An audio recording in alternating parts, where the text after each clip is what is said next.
ये है एलजी का सेमी ऑटोमेटिक वॉशिंग मशीन, मात्र 2 साल पुराना। इसमें कस्टमर कंप्लेन ये कर रहा है कि इसमें पानी इधर से डालते हैं और इधर से निकल जाता है पीछे से। तो हमने जब आकर के चेक किया तो इसका ड्रेन होज यहाँ से चूहा काट दिया, पूरा ड्रेन होज चूहा काट के बराबर किया। तो अभी हम जा रहे हैं मार्केट और लेकर के आते हैं इसका ड्रेन होज, तो इसको हम चेंज कर देंगे। अभी हम फाइनली आ गए हैं लेकर के इसका ड्रेन होज, बिल्कुल इसी मॉडल का। अभी हम इसको इसमें फिट करेंगे। तो आइए इसको इसमें फिट करते हैं।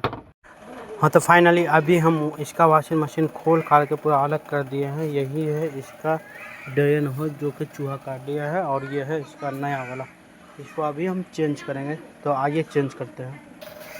अभी फाइनली इसका जो ड्रेन होज था नया वाला हमने चेंज कर दिया, और पुराना वाला ये निकाल करके हमने फेंक दिया। अभी फाइनली ये मशीन एकदम ओके हो गया। पानी डालने पे पानी रुक रहा है और इधर से पानी डिस्चार्ज नहीं हो रहा है।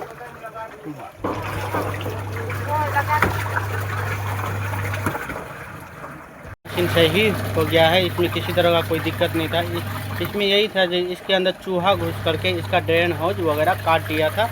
तो अभी हमने इसका ड्रेन होज चेंज कर दिया है, किसी तरह का कोई दिक्कत नहीं है। अगर आपकी मशीन भी यूज़ कर रहे हैं, तो अगर आपके यहाँ भी चूहा वगैरह है तो मशीन को बचाइए।